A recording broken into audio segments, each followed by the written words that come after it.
guys! Welcome to my channel! So ayan, for today's video, ayan yung mga ganap ng birthday ng mga anak ko. Why mga? Kasi po magkasunod yung birthday nila. Yung isang yan, yung birthday niya is November 27 and then yung isa is November 26.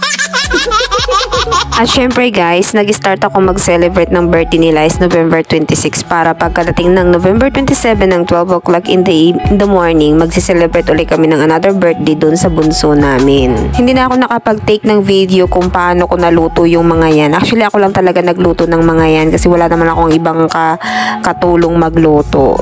Ako lang naman yung marunong magluto sa bahay namin. So, ayan, nag-start ako magluto ng 6 in the morning and then natapos ako ng 4 p.m. na siya kasi ang dami ko talagang niluto. Sulit din naman yung pagod ko kasi sobrang nag-enjoy naman yung mga bata sa birthday nila at as in na-appreciate nila yung birthday nila na maraming handa. May share ko lang pala mga kapalalang kung bakit magkasunod sila ng birthday at saka ang layo ng agwat nila. 4 years yung agwat nila kasi pinagplanuhan po namin yung birthday ng bunso namin na sana magkasabay sila ng birthday ng ate niya para isang birthdayhan lang kasi yung birthday ko at saka birthday ng partner ko ay isa lang din, August. Isang linggo lang din yung pagitan. So, pinabuti namin na sana sa susunod namin ng anak ay magkasing birthday din sila at saka sana tumpak din sana doon sa date ng isa kong anak. Ikaso nga lang nangyari, lumagpas ng isang araw. But it's okay kasi parang magkadikit lang din naman yung araw. O diba mga kapalalang, ang galing namin magplano para sa baby namin.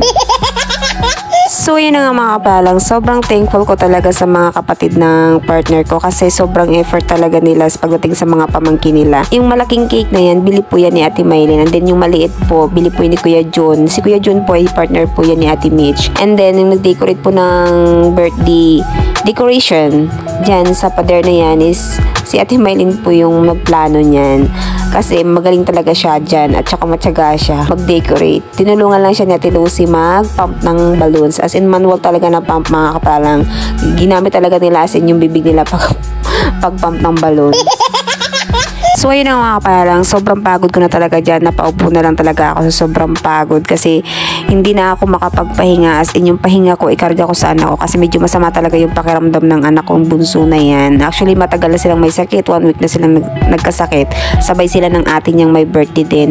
And then yung ate niya gumaling niya, siya na lang yung hindi masyadong gumaling pa. As in, nasa ano pa siya, nasa recovery pa siya. And then sa tuwing nagpapahinga ako after ko magluto, nagpapakarga siya. So nakakapagod talaga.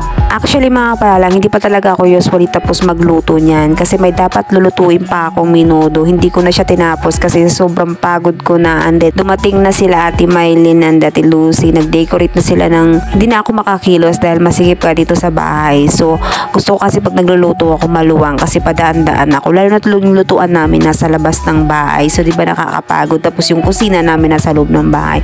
So pa lakad-lakad ako and then masikip dito sa loob ng bahay kasi gumagawa na sila ng decoration na balloons. So ayun na nga mga kapalalang, kumakanta na yung birthday girl na yan kasi birthday niya is November 26 and then yung araw na yan is November 26 ng gabi.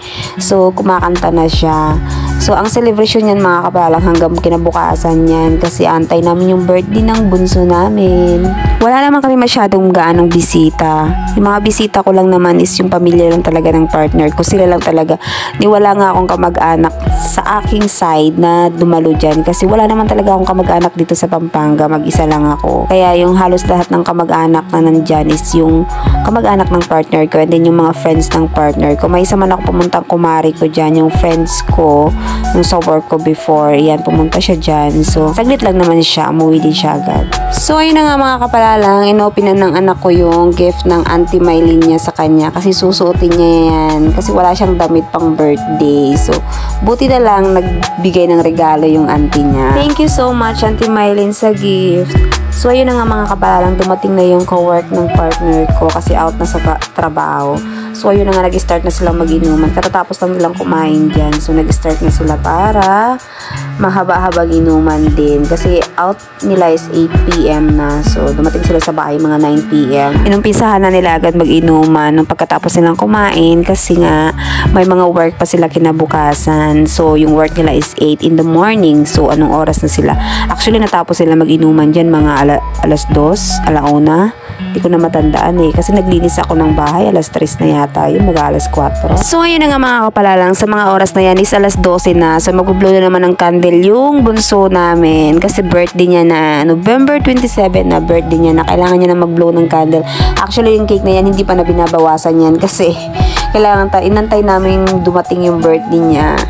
Inantay namin mag alas 12 para mag-blow ulit siya ng candle. Pero yung isang malit na cake is kinain na nila. So kami na lang yung mga nag-celebrate ng second birthday ng bunso namin kasi yung iba nasa kwarto, nasa loob ng bahay natutulog na, tapos yung iba nagiinuman. So kami na lang nagsiselebrate dyan. So ayun na nga mga kapalang, gusto ko magpasalamat sa mga taong tumulong para makaraos yung birthday ng dalawa kong anak. Thank you so much sa mga bisita at sa mga nagbigay ng regalo, nagbigay ng mga pagkain. Thank you so much. So hanggang dito na lang po ang ating video. Thank you for watching guys.